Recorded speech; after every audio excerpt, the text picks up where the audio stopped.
We're all moms of two.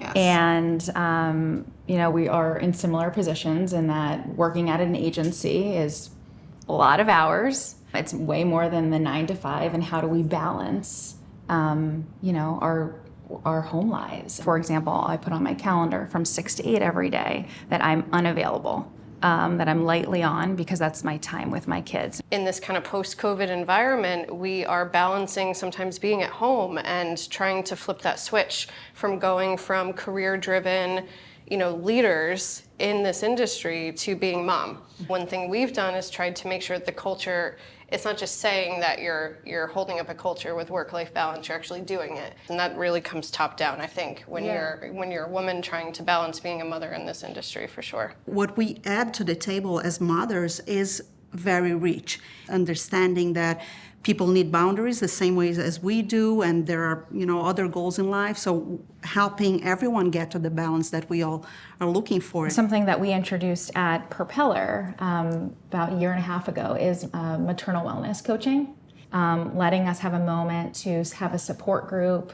And it goes beyond, right, those touch points. We're checking in as a group, as a team, and just really glean a level of respect for each other and what we're all doing outside of work as well. We have to feel that we can be ourselves so we can perform to our best. And I think when you have a place that understands that and values the different inputs that you can have from diverse experiences, diverse realities, moms, immigrants, or whatever, I think all of that builds into a really stronger culture. We need to understand ourselves and our employees, and it starts from the inside out to be able to support that and talk about things like diversity and inclusion and equity.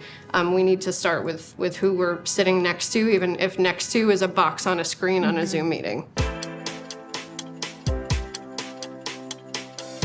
One of the projects that we've been working on at CDM that we are very proud, it's one that it's really close to me. I've been leading the last almost 2 years now, is a platform that we call Every Color is Primary. And this is a project that we did for Pfizer. It's an above brand platform, so it's not connected to any specific products, but it's across the dermatology segment. When we looked at historically what was going on in dermatology, the representation of people of color, it's like 4% of the visuals. So that clearly was showing that there was a gap. We felt it was the time, right, to put it out there. It's just the beginning, right? So whenever we talk about health equity, we know that this is a long-term commitment. We have so much to improve in healthcare when we talk about equity. There are opportunities in all the areas. Janssen is doing a ton of also above brand work right now that is focusing on healthcare disparity and healthcare equity, whether that be gender, whether that be race, whether that be socioeconomic factors as well, and looking at different therapeutic areas to say, hey, we talk all the time about data, analytics to do marketing, but how can this data work harder for us? How can we make sure that message gets out there? How can we hold conversations? How can we hold advisory boards? How can we hold discussions, symposiums on this topic to make sure that we can start to propel that change forward? Yeah, I think what your point about being informed, and similar to Lilian mentioned in the dermatology example, the work that we're doing to ensure that patients and HCPs are having a meaningful dialogue and that HCPs truly understand what their female patients are going through. How are they getting the experience that's going to really resonate with them? How are HCPs, how are doctors, how are dermatologists communicating with them in a way that is going to make a difference to them, is going to be like, this doctor gets me. Yes. And they understand what I'm going through. They understand how this skin disease is impacting my day-to-day life. How are doctors really supporting and nurturing female patients?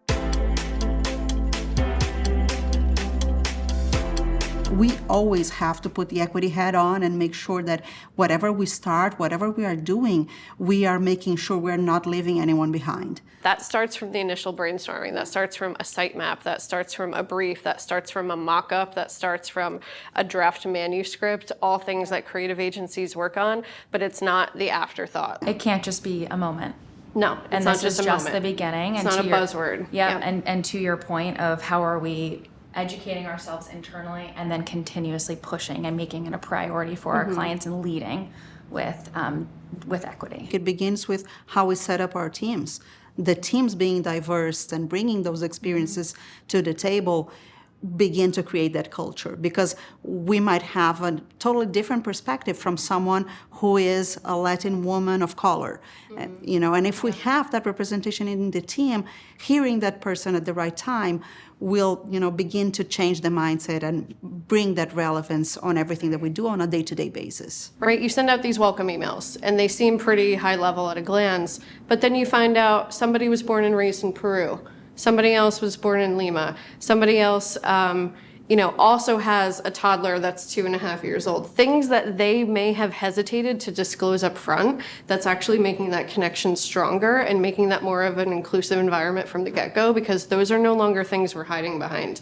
Those are things that we are talking about outright, that are keeping us with shared experiences, making us more relatable, bringing that compassion in, bringing that empathy in. As you're building out your teams, they bubble up, and then all of a sudden you're forming connections and bonds, which is really, really important, especially since we're largely still in a virtual environment or a hybrid environment when we go to work each and every day. Bringing the human out of people and onto our work is what will, take the work to the next level, take the agency to the next level.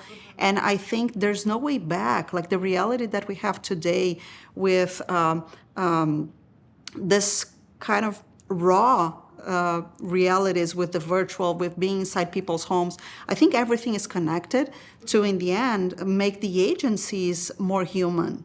And I think that ties back to the need, because we work for healthcare and we work in this space, that brings the empathy that we need to understand our patients. Because in the end, we're here, we do this for the patients. I love what you said about raw and real is what resonates. Yeah. And I think that is beyond perfect, because that is what we're seeing in our creative work. Yeah. Making sure that our messaging, our platforms that we're establishing are real, and that HCPs are real. Yeah. Yes. And their patients are going through real experiences, and just humanizing the conversation. And I think the platform you're working on, the examples you gave, those are all just really ways that are validating that.